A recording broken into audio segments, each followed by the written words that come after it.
Let's take a look at precious metals and what they are.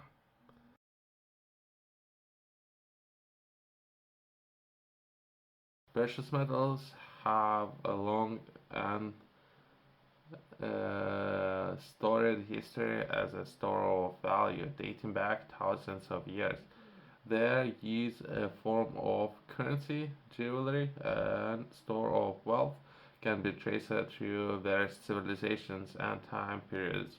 Let's take a look at a brief history of metals as a store of value.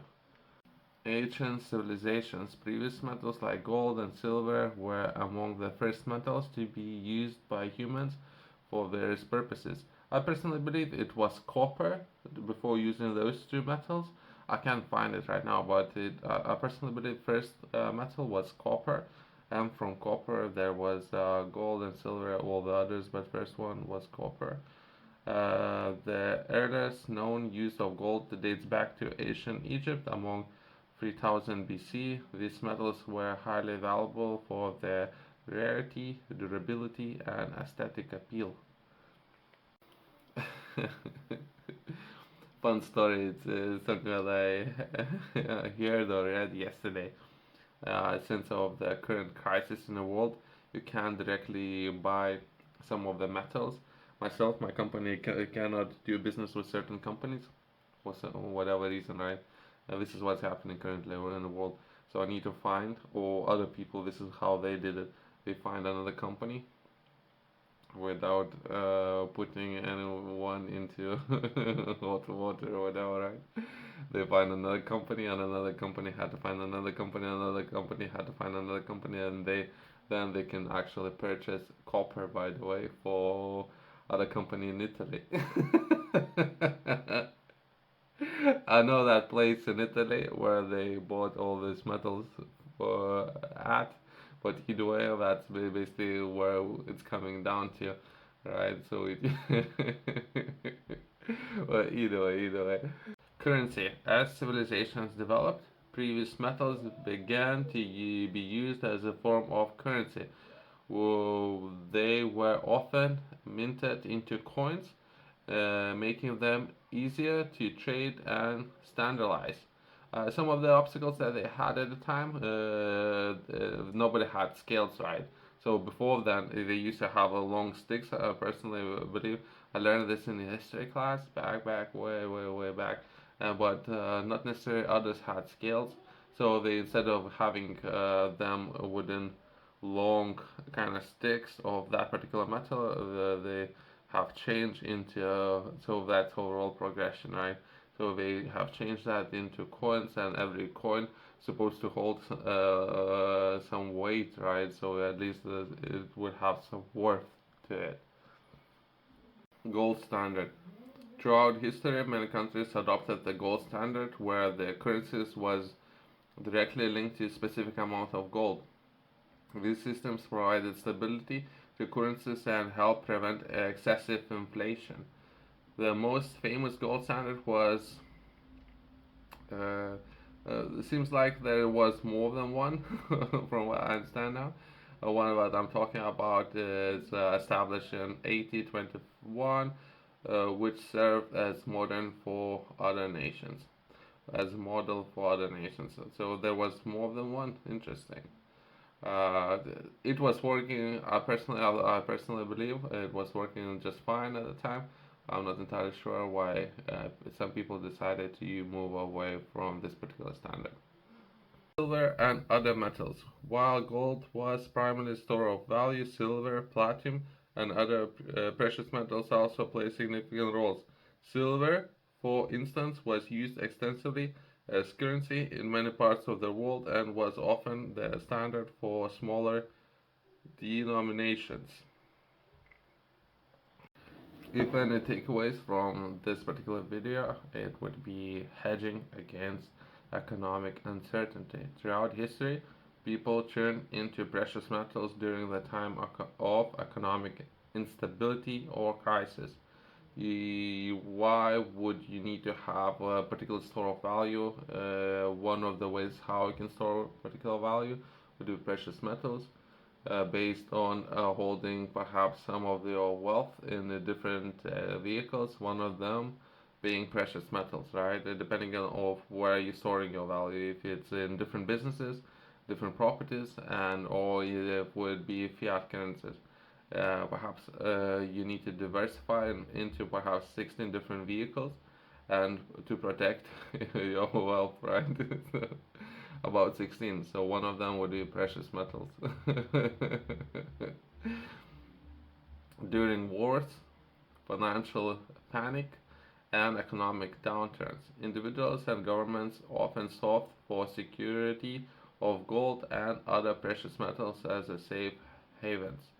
Depending on how much perhaps if we're talking about 10,000 pounds or dollars or euros, perhaps not worth into diversifying in different vehicles.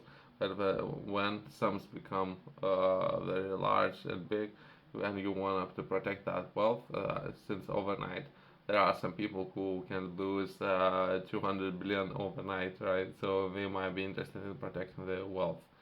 Not necessarily that will apply to everyone watching this video, but perhaps not right now, in the future. Modern investments. In the modern era, precious metals continue to be used as store of value, particularly in the form of investment. Investors buy physical gold and silver bars to coins, as well as invest in precious metals, exchange trade funds, and mining company stock. I have done a lot of research on this particular topic. There are a lot of interesting companies. I don't know if those companies are doing great. I have noticed and I've done research of how many of those companies are out there who are doing great things, and some of the perhaps opportunities. And personally, I'm interested in that. I don't know about others, so that's what I'm saying.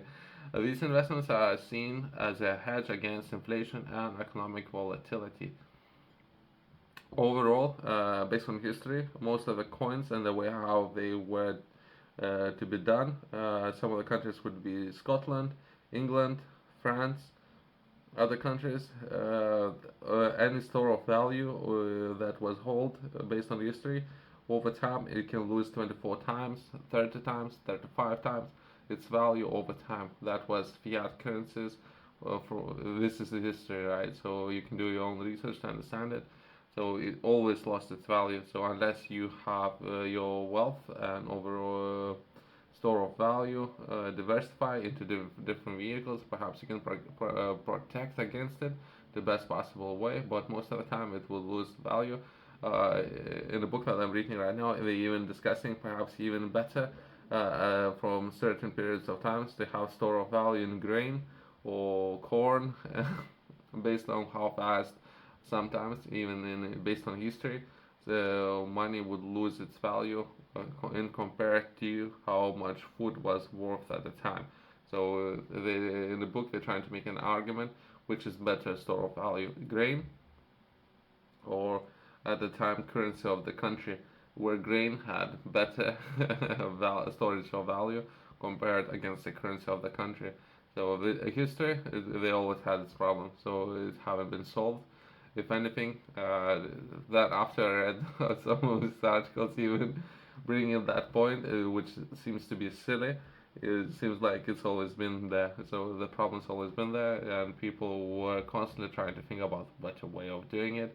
But diversifying, perhaps that would offer some protection, as well as perhaps precious metals might offer some security instead of investing into your country's currency, which will lose value over time. And it's always been, according to history, it's always been the case.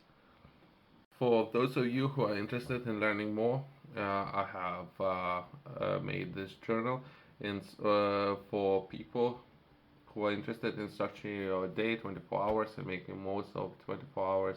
In this journal, I'm structuring your time around 24 hours, as well as building a habit. So that means focusing on every quarter, and quarter should be enough time to structure a habit that will last. If you were to begin with motivation and from there work on focusing on habits and structuring those, what in the book I'm identifying what habits or areas you should look at.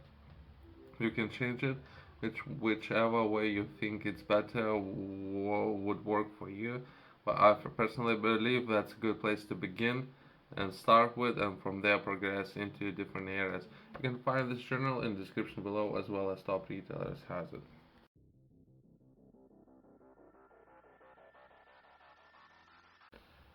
Contemporary use. Today, precious metals like gold, silver, platinum, and palladium are used not only as forms of investment but also in various industries applications. Again, supply and demand. So if you have something that a lot of countries or groups of people are interested in, there's gonna be demand for that particular metal or minerals, whatever you might be interested in investing, and that's where when there's demand for it, there's gonna be need for it, and that's potentially where value can be. Further, understanding the value and importance is whichever mineral are we talking about. You need to understand that mineral's importance in the global economy. Thanks for watching. I'll see you in the next one.